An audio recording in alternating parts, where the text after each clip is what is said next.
자, 그 가운데 오늘 세 번째, 온유한 자는 복이 있나니 그들이 땅을 기업으로 받을 것이미요 라고. 우리 집사람 이름이 온유. 왜냐면 저거는 이제 본명은 아닙니다. 저는 아주 개명을 했기 때문에 제가 반석이지만 아무튼 우리가 온유라는 말 자체는 들어서 싫은 사람 아무도 없습니다. 내가 온유해야지, 내가 온유해야지 해서 온유한 것도 아니에요. 왜냐하면 온유라는 것은 오직 성령의 열매는 첫째 사랑과, 그 다음에 희랍과 화평과 오래 참음과 자비와 양성과 충성과 온유와 절제니 그랬죠. 그러니까 온유함이라는 것은 내가 온유해야지 해서 온유해지는 게 아니에요. 성령님이 나를 그렇게 장악할 때에, 성령님이 나를 이렇게 다스릴 때에 내가 그런 사람이 되는 겁니다. 할렐루야. 따라서 우리는 어떤 상황 속에서 성령으로 충만하면 온유하지 말라고 해도 온유하게 되어 있고요. 성령이 충만하지 않고 내 생각이 충만하면 아무리 온유하고 싶어도 내 승질머리 그대로 나가는 거지 전혀 온유해질 수가 없습니다. 따라서 우리 어떤 상황 속에서도 온유한 자들은 하나님께서 땅을 기업으로 받을 것이며 할렐루야, 이런 축복의 약속을 해 주셨습니다. 자, 그렇다면 오늘 온유라는 제목을 가지고 자, 온유한 자는 복이 있나니. 자, 복이 있나니, 여기 우리 한글로는 애통하는 자는 복이 있나니, 온유한 자는 복이 있나니, 심령이 가난 자는 복이 있나니 이렇게 되어 있지만 원어를 보면은 가장 먼저 이렇게 나오는 단어가 복이 있나니, 복이 있나니, 복이 있다, 복이 있다는 단어가 먼저 나와요. 그래서 복이 있나니라는 단어를 따라합시다. 마카리오이, 마카리오스의 이게 선언은 있다, 이게 선언하는 것이 그런 건데, 심령이 가난 자는 복이 있나니, 복이 있어요.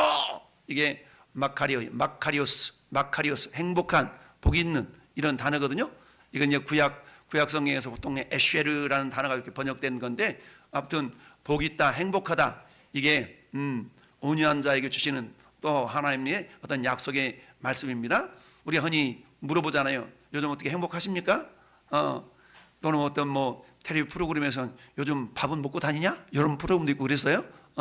옆에 계신 분들한테 한번 물어보세요. 요즘 행복하십니까? 몰라, 그냥 살아.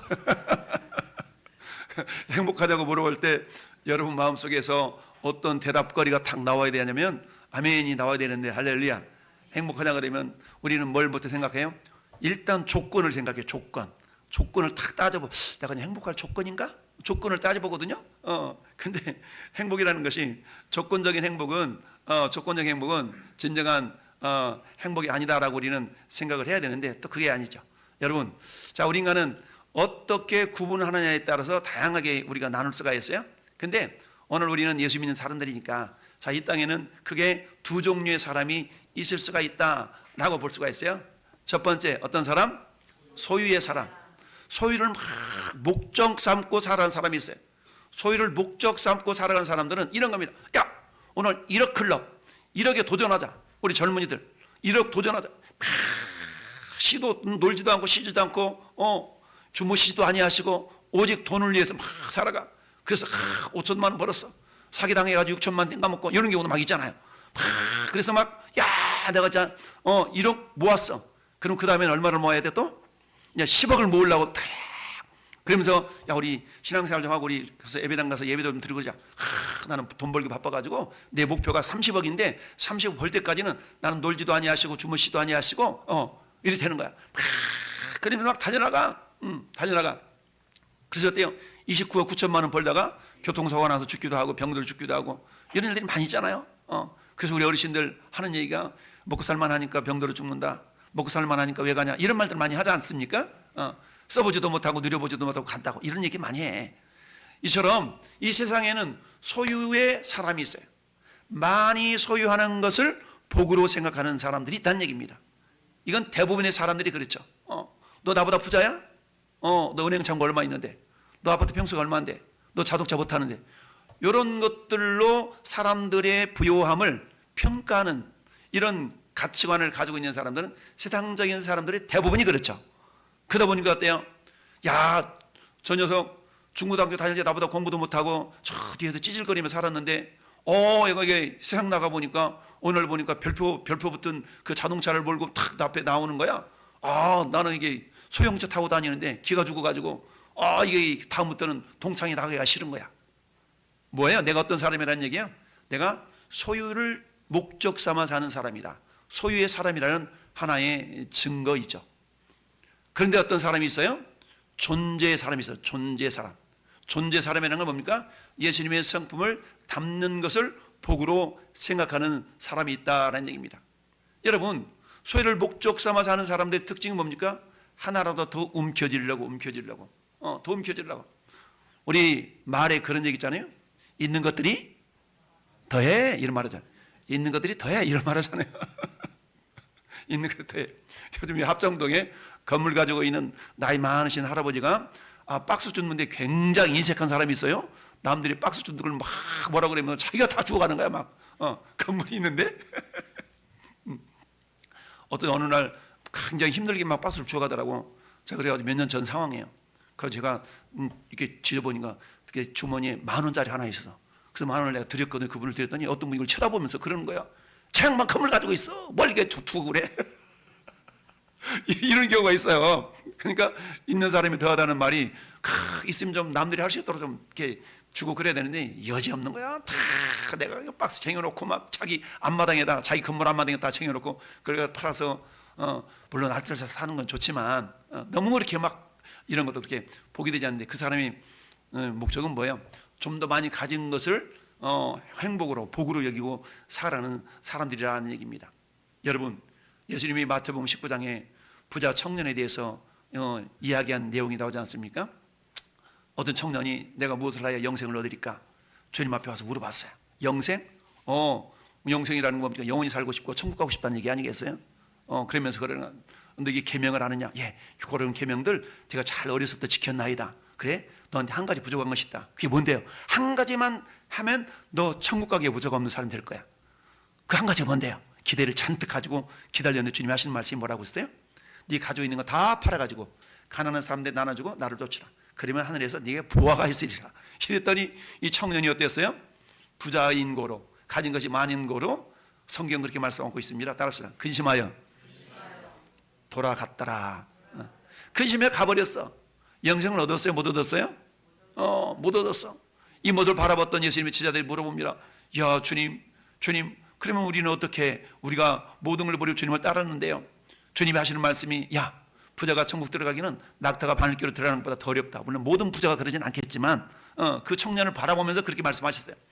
그러자 제자들이 물어봅니다. 주님, 우리 모든 걸 버리고 주를 따랐는데요 라고 주님께 말씀을 드리니까, 야, 네가 주와 복음을 위해서 부모와 자식과 처자 이런 걸 다 버린 자는 하늘에서 큰 복이 있고 영생을 얻고 이런 주님의 축복의 말씀 쭉 메시지를 말씀해 주고 있는 거 아니겠어요? 어떤 부자가 농사를 지었는데 그야말로 그날 풍년 대풍을 맞았어. 그랬더니 어때요? 창고가 2개가 있는데, 야, 거둬들였는데 창고가 부족해. 그래가지고 뭐라고 그래요? 그럼 남치면 좀 남에게 나눠주고 이래야 되는데 나눠주기는커녕 뭐 하는 거예요? 야, 창고 하나 더 줘. 그다 싸놔. 다 그 싸놓은 모습을 보면서 마음이 흐뭇한 거야. 야, 이게 많구나. 내가 먹고 마시고 즐거워하며 평생을 누리며 살자.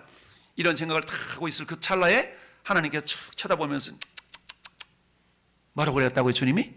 어리석은 자야, 오늘 밤에 내 영혼을 취하면 네가 가지고 있는 거 누구 되겠냐? 라고 주님이 말씀하셨죠. 그러면서 이어서 하시는 말씀이 이와 같이 자기에 대해서는 부요하지만 하나님께 대해서는 빈약한 자들에 대해서 주님의 말씀이 있었습니다. 할렐루야. 여러분이처럼 소유의 사람이라는 것은 내가 많이 가져야만이 내가 뭔가 복을 받았다라고 생각하는 가치관을 가지고 살아가는 사람. 그러나 우리 예수 그리스도를 믿는 저와 여러분들은 저런 가치관을 가지고 사는 사람이 되어서는 안 된다. 우리는 소유의 사람이 아니라 존재의 사람이 되어야 됩니다. 할렐루야. 존재 사람은 특징이 뭐라고요?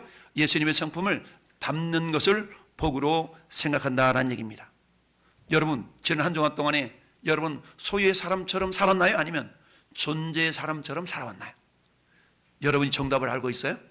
자, 이처럼 존재의 사람의 특징은 뭡니까? 나와 하나님의 관계성을 중요시 여기는 겁니다. 이 말은 다른 말로 표현하면 예배는 하나님과의 귀한 만남의 시간이에요. 예배를 생명처럼 여길 수 있는 사람, 예배를 그냥 여유 있으면 예배 드리러 가고 바쁘면 예배 안 드리고 예배가 우선순위에서 뒤로 밀려나는 사람이 아니라 예배가 내 삶의 가장 앞자리에 있는 사람, 할렐루야. 이런 사람을 향해 주님이 저 신명기 33장 29절에 그렇게 말씀합니다. 이스라엘이여, 너처럼 행복한 사람, 너처럼 행복을 얻은 사람이 누구냐라고 주님 말씀합니다. 하나님이 이스라엘 백성들을 행복한 자라고, 이때 모세를 통해 말씀하셨던 이스라엘 백성들의 상황은 어떤 상황이냐? 집도 없어, 절도 없어, 집도 절도 없는 상황이었어요. 단지 그들은 저 이집트 땅에서 구원받아서 광야에서 헤매다가 광야 끝자락에서 이제 요단강을 앞에 두고 요단강 건너 저 가나안 땅, 약속의 땅을 들어가야 되는데, 그 상황 가운데서 하나님은 모세 입술을 통하여서 이스라엘 백성들에게 말씀하신 내용이 신명기서인데, 신명기서는 전체 3편의 설교, 즉 모세의 유언이 기록되어 있는 성경이 신명기서입니다. 신명기서 33장 29절에 그렇게 말씀합니다. 이스라엘이여, 너와 같이 행복을 얻은 자가 누구냐? 라고 말씀합니다. 조건적으로 따져본다 그러면 행복할 조건이 전혀 없습니다. 광야에서 옷을 제대로 입어보기나 해, 음식을 제대로 먹어보기나 해, 집안 가냐도 마련해 보기나 해, 전혀 그런 상황이 아니었음에도 불구하고 하나님은 이스라엘 백성들을 향하여 너는 행복한 사람이다 라고 말씀하고 있습니다. 그렇다면 우리는 어떤가요? 내가 뭔가 조건이 주어져야만이 나는 행복해, 뭔가 조건이 부족하면 나는 행복한 것이 아니라 나는 불행해.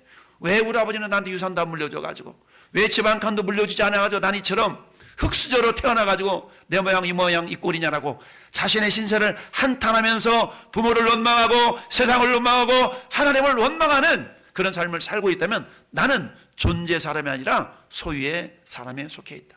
이건 어때요? 예수를 믿으면서도 전혀 믿는 것 같지 않는 그런 삶을 살아가는 사람들이라고 말할 수가 있죠. 그래서 주님 우리에게 이렇게 말씀하세요. 너희 안에 이 마음을 품으라 곧 그리스도 예수의 마음이니. 할렐루야. 우리 안에 주님의 마음으로 가득 채워져 있다면 환경과 조건과 상황과 관계없이 항상 마음의 기쁨, 희락, 주님의 뜻을 이루어드리려는 그런 마음이 있는 줄 믿습니다. 여러분, 시편 131편은 다윗의 시편이에요. 다윗은 고백하기를 내가 젖된 아이같이, 우리 젖된 아이가 어머니 품에 안겨서 평안함을 누리는 것처럼 다윗은 그런 삶을 살고 있다라고 고백하고 있습니다. 여러분, 엄마 품에 안겨 있는 아이는 젖을 풍성하게 마시고 젖을 풍성하게 먹고 내 안에 만족하다면 이 아이는 어때요? 그냥 엄마 품에 새근새근 잠든 아이가 아니겠어요? 이 아이는 엄마가 이 아이를 품고 저 시끌벅적한 시장통에 가든지 조용한 그 산속을 가든지 이 아이는 어떤 상황 속에서도 평안함을 누릴 수가 있는 겁니다. 전에 여러분들이 젖된 아이처럼 할렐루야.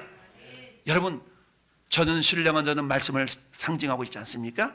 하나님의 말씀으로 내 심령에 가득 채워진 사람은 어떤 상황 속에서도 천국을 누릴 줄 믿습니다. 그렇습니다. 여러분, 다윗의 시편 18편에 주님이 그렇게, 다윗은 그렇게 고백하고 있습니다. 나의 힘이 되신 여호와여, 내가 주를 사랑하나이다. 할렐루야. 다윗은 우리 주님을 향하여 나의 힘이 되신 여호와여, 내가 주를 사랑한다고 그랬어.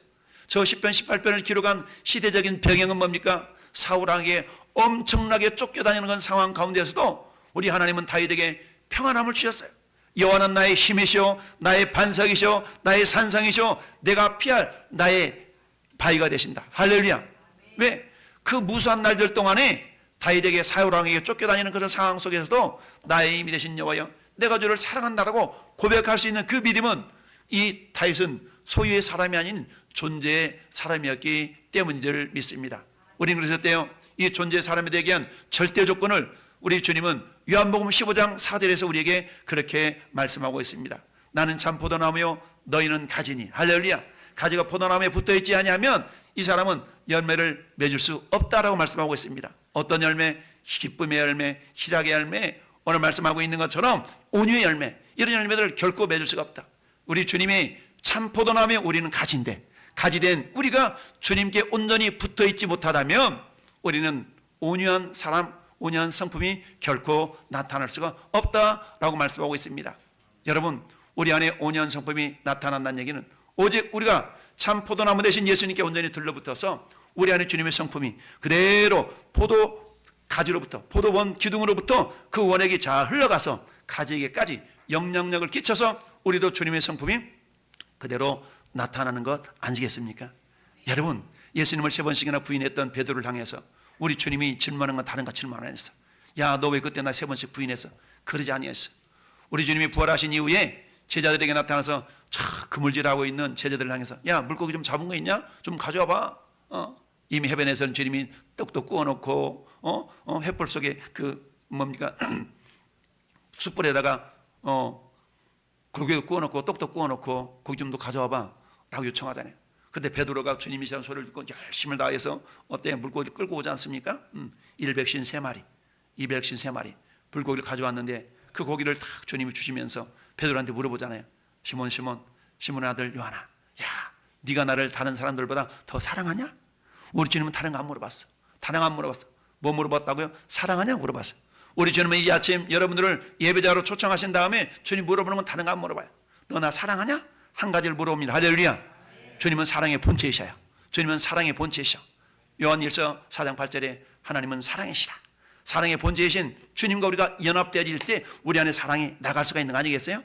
내 사랑이 나가는 것이 아니라 주님의 사랑이 나가는 줄 믿습니다. 이게 뭐예요? 내가 주님과 들러붙어 있다라는 주님의 그 기둥에 기둥에 불러있는 가진 증거가 뭐예요? 주님의 사랑을 나를 통해 흘려보내고 있는가? 이런 것을 알 수가 있다는 얘기입니다. 이처럼 내가 소유의 사람이 아니라 존재의 사람이라는 증거는 예수님의 성품을 닮는 것을 복으로 생각하는 사람인 줄 믿습니다. 이처럼 주님은 이런 사람, 나는 그럼 어떤 존재의 사람인가? 어떤 사람인가? 존재의 사람이냐? 소유의 사람이냐를 생각해 보면서 그렇다면 내 안에 주님의 성품을 닮아가는 그런 나는 존재인가? 그 가운데 핵심적인 것이 뭐예요? 온유라는 거죠. 온유한 자라는 건 뭐냐? 온유한 자는 세 가지 특징이 있을 수 있습니다. 첫 번째 따릅시다. 외유내강의 사람. 외유내강. 여러분, 외유내강을 뭐라고 합니까? 외유. 바깥은 부드러워. 근데 나는 강해. 근데 세상 사람들이 바라볼 때는 그 사람 어떻게 바라보는 거예요? 아우, 저게 이렇게 힘이 없이 생겼어. 왜 저 사람 왜 이렇게 약하게 생겼어? 외적인 모습만 바라보고 그렇게 평가할 수가 있어요. 그러나 이 사람은 어때요? 내면은 너무너무 강한 사람이야.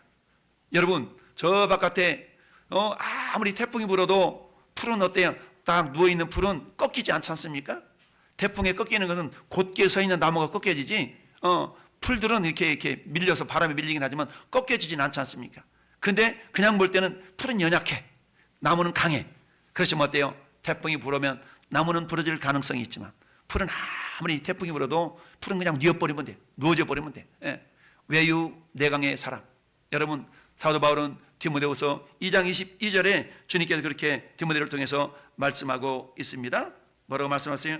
부드러운 사람, 온유한 사람.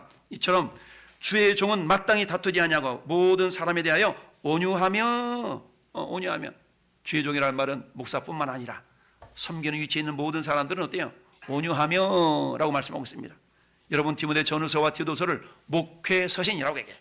디도서 3장 2절에도 아무도 비방하지 말며 다투지 말며 관용하며 따릅시다. 범사의 온유함을 모든 사람에게 나타내라. 범사의 온유함을 모든 사람에게 나타내래. 온유하면 느끼는 생각은 뭐예요? 부드러움이잖아요. 부드러움. 이 온유함이라는 것을 우리가 한마디로 정의한다면 이럴 수가 있습니다. 온유함이라는 고난과 핍박 속에서도 겸손하게 하나님의 도우심을 바라보면서 그 뜻대로 살아가는 사람의 마음 상태를 온유하다라고 말하고 있습니다. 그러니까 외부로부터 닥치는 억압과 고난에 대하여 거칠게 반발하거나 인간의 힘으로 해결하기 위해서 결사적으로 대항하는 것이 아니라 상대방에 대한 미움과 복수심에서 벗어나 모든 것을 하나님께 맡기고 영적인 평정심을 유지할 수 있는 사람, 이 사람이 온유한 심정을 가진 사람이다라는 얘기입니다. 요즘은 어때요? 스트레스가 엄청 많은 시대잖아요. 그러니까 조그만 사람이 오라고 탁 내 승기를 건들기만 하면 탁 불같이 일어나는 사람, 이런 사람은 결코 온유한 사람이 될 수가 없죠. 어떤 상황 속에서도. 여러분, 왜 이 온유함의 극치는 예수 그리스도를 통해서 우리가 발견해 볼 수 있는 거 아니겠습니까? 여러분, 이사야 53장 7절에서 우리 성경은 예수님이 이렇게 말씀합니다. 그가 곤욕을 당하여 괴로울 때에도 그의 입을 열지 아니하였으며 마치 도살장으로 끌려가는 어린 양과 털 깎는 자 앞에서 잠잠한 양같이 그의 입을 열지 아니하였도다. 여러분, 예수님이 골고다 십자가 언덕을 걸어가실 때 채찍질을 당하시며 침뱉음을 당하시며 그런다 할지라도 예수님이 그들 향해서 막 대응하거나 항거하거나 그러지 않았잖아요. 만약에 예수님이 그래 하셨다면 우리의 구원을 이루어 주실 수가 없었을 거예요. 예수님은 어때요?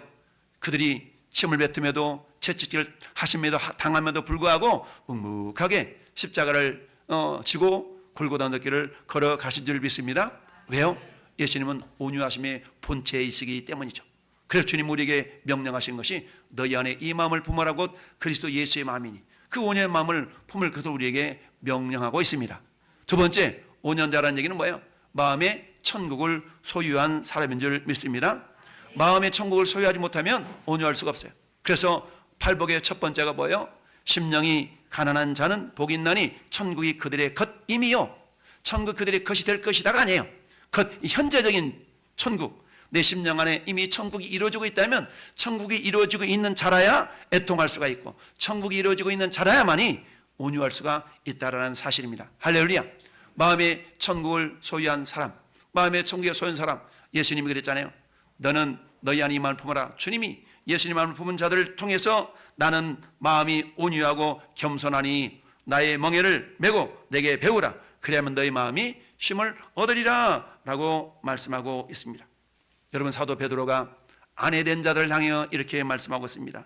아내된 자들이여, 너희의 단장은 머리를 꾸미고 좀 화면해가지고 좀 훅가시도 좀 넣고 금을 차고 금반지도 좀 차고 아름다운 옷을 입는 외모로 하지 말고 오직 마음에 숨은 사람을 온유하고 안정한 심령에 썩지 아니할 것을 하라. 마음에 숨은 사람을, 할렐루야. 여러분, 우리 내면 속에는 사람이 많이 있는가 봐. 그래서 어때요? 우리 내면 속에는 이 생각 저 생각 5만 가지 생각, 5만 가지 생각이 있잖아. 5만 가지 생각. 생각이 몇 가지예요? 5만 가지. 5만 가지니까 얼마나 많은 생각이 있어요. 이 생각 저 생각 저 생각 저 생각. 이걸 비유로 하면서 너희 안에 있는 사람이라고 사도 베드로가 말씀하고 있습니다. 오직 마음에 숨은 사람을 온유하고 안정한 심령에 썩지 아니할 것을 하라. 할렐루야. 온유함. 이에 대해서 또한 더불어서 남편들을 향해서는 말하면서 결론을 맺습니다. 남편이 됐든 안 하게 됐든 너희 마음에 그리스도를 주로 삼아 거룩하게 하고 너희 속에 있는 소망에 관한 이유를 묻는 자에게 대답할 것을 항상 준비하되, 따라합시다. 온유와 두려움을 하고 대답할 거리를 항상 부드러운 마음을 가지고 준비하려는 겁니다. 너 이렇게 맨날 그 예배당에 가 살아. 그러면 나 몰라. 그냥 목사님 나오래. 그래서 가는 게 아니고 여러분 가운데 소망에 관한 이유를 묻는 자에게 그들이 이해되어지고 그들이 소망을 품을 수 있도록 어때요? 얘기할 수 있는 마음을 대화거리를 항상 준비하라는 겁니다. 할렐루야. 너도 예수 믿어봐. 주님 만나봐. 예수님 만나면 너도 그런 생각이 들어. 이렇게 우리가 부드러운 마음을 가지고 이해시킬 수 있어야 된다라는 얘기입니다. 할렐루야. 마음의 천국을 소유한 자, 마음의 천국을 소유한 자는 어때요? 사랑의 내용, 사랑의 근본이신 주님이 우리 안에 딱 들어오면 어때요? 히브리서 고린도전서 13장을 우리 사랑장이라고 그러잖아요. 사랑장. 그 사랑장이 보니까 사랑은 오래 참고 사랑은 온유하며, 할렐루야. 사랑은 오래 참고 사랑은 온유하며 시기하지 아니하며 사랑은 자랑하지 아니하며 교만하지 아니하며 7절에 모든 것을 참으며 모든 것을 믿으며 모든 것을 바라며 모든 것을 견디느니라. 할렐루야. 이처럼 우리가 소유의 사람이 아닌 존재의 사람으로서 우리 주님과 온전한 연합을 이루어서 주님의 생명이 내 안에서 풍성하게 채워지면 저러한 모습이 나타날 수가 있다는 얘기입니다. 따라서 온유한 자는 내유 외강의 사람인데 외유 내강은 결국 자신에 대해서는 강하지만 상대에 대해서는 부드러운 사람을 의미하고 있죠. 그러니까 어때요? 자신에 대해 강하고 상대에 대해서 부드러울 수 있어야 되기 위해서는 어때요? 성령 충만한 가운데 마지막 9번째 열매가 절제 열매잖아요. 절제할 수 있는 겁니다. 절제가 되니까 자신에 대해서는 강하지만 상대방에 대해서는 부드러운 겁니다. 세상 사람들이 바라볼 때는 그 사람이 어때요? 맥없는 것처럼 바라볼 수가 있고 때로는 힘없는 것처럼 바라볼 수가 있고 이러지만 나는 그렇지만 어때요? 내 안에는 강함이 있는 거죠. 왜? 하나님을 신뢰하기 때문에. 왜? 하나님 나와 함께하고 있음을 믿기 때문에. 할렐루야. 그래서 히브리서 12장 14절에 모든 사람과 더불어 화평함과 거룩함을 따르라. 이것이 없이는 아무도 주를 보지 못하리라. 아무도 주를 보지 못하리라. 무슨 말입니까? 내 안에 천국이 이루어지기 때문에 모든 사람과 더불어서 화평함과 모든 사람과 더불어서 거룩함을 추구할 수 있는 그런 행복의 통로, 축복의 통로가 된다라는 얘기죠. 할렐루야. 여러분, 창세기 13장은 아브람과 롯이 함께 동거하면서 하나님 복을 주셔가지고 서로 막 짐승들이 드러나, 그러니까 목초지가 부족해서 롯의 하인들과 아브람의 하인들이 다투잖아요. 그때 아브람이, 야, 내가 너보다 그래도 너 그 삼촌이잖아, 넌 내 조카잖아, 그러니까 너 절로 가, 서로 다투지 말고, 이렇게 말하지 않냐고. 이 아브람이 부드럽게 이렇게 이야기를 합니다. 아브람이 롯에게 이르되 우리는 한 친족이라 너나 나나 내 목자나 네 목자나 서로 다투게 하지 말자. 야, 우리가 남이냐? 우리가 서로 다투면 안 되지 않냐? 이렇게 하면서 야, 우리 좀 떨어지자. 네가 선택을 먼저 해, 알았지? 라고 부드러움을 이렇게 조카 롯에게 보여준 장면이 창세기 13장에 나오고 있습니다. 여러분, 온유한 사람이라고 하나님이 인정하고 보증해 준 사람이 있어요? 성경에 온유하다라고 인정해 준 사람 누구예요? 민수기 12장 3절 보니까 이 사람 모세는 온유함이 그 어떤 사람보다 더 승했다. 모든 사람보다 가장 온유한 사람 모세라고 표현하고 있어요. 여러분, 모세가 막 화도 안 내고 막 승질도 안 내고 이랬나요? 그러지 않았어요. 하나님은 모세를 다듬어 가지고 80년 동안 다듬어 써먹잖아요. 그러니까 다듬어서 결국 어떤 사람으로 온유의 사람을 다 변화시켜 가지고 하나님 모세를 사용하셨다는 사실입니다. 여러분, 이것은 뭡니까? 전에 여러분들이 예수 믿자마자 성령 충만 이렇게 안 되잖아요. 성령 충만은 어때요? 내 생각을 하나하나 십자가 앞에 다 내려놓고 성령의 인도하심에 하나하나 겸손하게 순종해 나가는 성화의 과정을 거쳐서 마침내 하나님께서 아브라함을 창세기 12장에 불러서 창세기 22장까지 이끌어 가시면서 네가 이제야 나를 경외하는 줄 알았구나라고 인정되어진 신앙의 수준, 할렐루야. 그 신앙의 수준까지 하나님 우리를 이끌어 가기를 원하십니다. 하나님 이끌어 가심에 우리는 겸손하게 믿음과 순종함으로 반응을 보일 때, 우리들도 주님 보실 때에 야, 모세 봤냐? 야, 모세는 그 누구보다도 온유해. 우리 하나님이 욥기를 자랑하면서 너 내 종 욥 봤어? 내 종 욥은 그 누구보다도 순전한 사람이야. 할렐루야. 라고 주님이 자랑하고 싶은 사람, 이 시간 함께 예배하는 저와 여러분들이 우리 주님이 자랑하고 싶은 주인공들이 될 수 있기를 바랍니다. 할렐루야. 이처럼 전 여러분들이 그런 존재가 되려면 어때요? 천상 성령의 다스림을 온전히 받아야 됩니다. 그래서 어때요?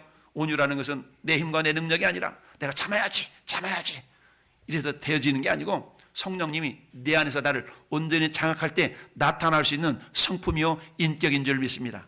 그래서 오직 성령의 열매는 어때요? 온유와 절제니, 할렐루야. 오직 성령만이 우리를 온유하게 만들어갈 줄로 믿습니다. 성령님이 내 안에 있다는 얘기는 어때요? 내 안에 이미 천국이 이루어졌다는 얘기고, 내 안에 성령님이 나를 장악하도록 내 자신을 내어드리는 애통함이 있는 자이기 때문에 우리 안에 온유함이 나타나게 될 줄로 믿습니다. 그렇습니다. 여러분, 이 온유함에 대해서 존 캘빈이라는 개혁주의 신학을 가졌던 존 캘빈이 이렇게 얘기했습니다. 온유를 뭐라고 했다고요? 부드러운 마음으로 살면서 노하기를 더디하며 절제할 수 있는 것. 이렇게 이 칼빈이라는 사람은 온유함을 정의를 했어요. 우리가 잘 아는 아리스토텔레스, 철학자 아리스토텔레스는 뭐라고 표현했다고요? 자연적인 경로에 대하여 관용을 취하는 덕성을 아리스토텔레스가 말하기를 온유라고 그랬어요. 이에 반면 또 저 인도의 성자 그러면 누구예요? 마하트마 간디 아니겠어요? 이 간디는 어떤 사람이었어요? 영국의 식민 통치를 무저항주의로 마침내 굴복시켜서 자유를 쟁취한 그런 어떤 민족적 지도자가 마하트마 간디잖아요. 무저항. 이처럼 이와 같은, 왜? 그 간디가 온유의 사람이었기 때문이다 라고 우리가 표현하죠. 물론 간디는 예수 믿는 사람은 아니었지만 어떤 저런 성품들이 하나님 은혜로 주어져 있다는 사실이죠. 그렇다면 저는 여러분들 어떻습니까? 이미 주님이 우리 안에 계시기 때문에 성령을 의지해서 우리는 누구나 가나 온유한 사람이 될 수가 있습니다.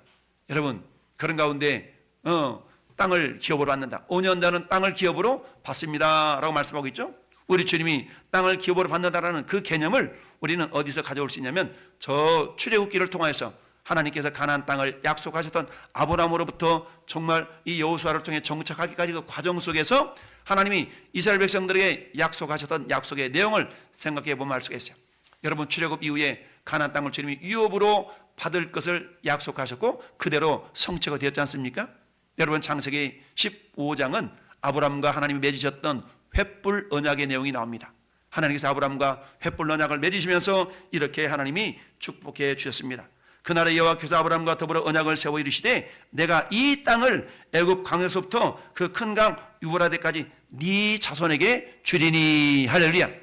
이게 하나님께서 가나안 땅을 유업으로 주시겠다는 그런 약속이셨죠. 그 약속을 어떻게 해요? 결국 민수기 34장이나 여호수아 19장은 여호수아를 통해서 하나님께서 가나안 땅을 분배하고 정착시키면서 정복 전쟁을 통해서 마침내 그 약속이 그대로 성취되는 것을 우리 하나님은 여호수아에게 보게 하셨죠. 이처럼 땅을 기업을 받는다는 것은 뭡니까? 하나님께서 출애굽 이후에, 출애굽은 뭡니까? 구원입니다. 구원을 받게 하시고 결국 가나안 땅, 약속의 땅을 그들에게 유업으로 받게 하신 것을 상기시키면서 주님께서 제자들에게 말씀하셨던 내용이죠. 땅을 유업으로 받을 것이다. 그렇다면 우리 오늘 이 시대를 살아가는 우리들에게는 땅을 유업으로 받는다, 땅을 기업으로 받는다는 말씀에는 어떤 의미가 있을까요? 그것은 두 번째, 구원받은 후에 우리에게는 새 하늘과 새 땅을 받을 것을 약속해 주고 있는 것입니다. 여러분, 이사야서는 전체 66장으로 되어 있어요. 이사야는 전체 66장으로 되어 있는데 66장 가운데 3927, 39장까지는 구약의 어떤 고난과 이런 것들이라면 40장부터는 66장까지는 하나님의 어떤 회복의 메시지가 주된 내용으로 되어 있습니다. 그 가운데 이사야 60장에는 우리 주님의 새하늘과 새 땅에 대한 예언의 메시지들이 기록되는 내용이 나오는데 그렇게 주님이 약속의 말씀을 주셨습니다. 이사야서 60장 21절 22절에 네 백성이 다 의롭게 되어 영원히 땅을 차지하리니, 영원히 땅을 차지하는 내용은 뭡니까? 새하늘과 새 땅을 예표한 말씀이거든요. 그들이 내가 심은 가지요 내가 손으로 만든 것으로서 나의 영광을 나타낼 것인지. 우리가 살아있는 존재 목적이 하나님을 영화롭게 하는 거잖아요. 이 존재 목적은 어때요? 이 땅에 우리가 최선을 다해서 하지만 마지막 영원한 하늘나라에서 우리는 영원히 주님께 영광 돌리는 삶을 살아갈 수 있는 거 아니겠습니까? 그래서 21절에 그렇게 말씀합니다. 22절에는 그 작은 자가 천명을 이루겠고 그 약한 자가 강국을 이룰 것이라. 때가 되면 나 여호와가 속히 이루리라. 할렐루야. 내 힘과 내 능력으로 행하는 것이 아니라 우리 안에서 성령님이 밀어주시는 힘으로 우리가 성령께 민감하게 반응을 할 때 우리는 하나님의 영광을 나타내는, 그리고 새하늘과 새 땅을 바라보면서 이 땅에 있는 소유를 목적 삼아 사는 존재들이 아니라, 그런 사람들이 아니라 하나님과 나의 관계성 속에서 내가 어떤 존재인가. 가끔 얘기하지 않습니까? 구겨진 10,000원짜리, 구겨진 50,000원짜리는 여러분 아무리 흙이 묻었다 할지라도 털털 털었으면 5만 원의 가치는 절대로 변하지 않는다. 우리의 가치는 어떤 존재라고 했습니까? 따라서 나는 예수님짜리, 예수님짜리요. 그러니까 예수님짜리이기 때문에 세상 사람의 비록 내 모습을, 외적인 모습을, 조건적인 모습을 바라보고 나를 평가한다 할지라도 그 평가 때문에 내가 스트레스 받고 내가 기분 나쁘고 이런다 그러면 내가 어떤 사람이라는 얘기예요? 내가 소유를 목적 삼아 사는 사람이라는 증거예요. 그러나 그들이 뭐라고 한다 할지라도 그래, 그러려니 하고, 따라서 그러려니 하고 내가 어떤 존재인가를 깨달아 하는 거, 이게 자존감이잖아요. 자존감. 자존심을 내세우는 존재가 아니라 자존감을 무기 삼아서 누가 뭐라고 한다 할지라도 내 마음의 평정을 놓치지 않는 이런 온유함의 주인공들이 될 때 하나님은 마땅히 우리가 새하늘과 새 땅을 얻어들일 주인공들로 우리를 복주실 줄로 믿습니다. 여러분, 사도 베드로는 베드로서 3장에 새하늘과 새 땅이, 이 땅에 임할 때 어떤 현상이 나타날 것인가에 대해서 말씀하고 있습니다.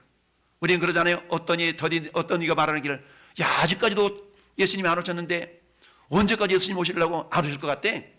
이러니까 주님은 베드로의 입술을 통해서 말씀하고 있습니다.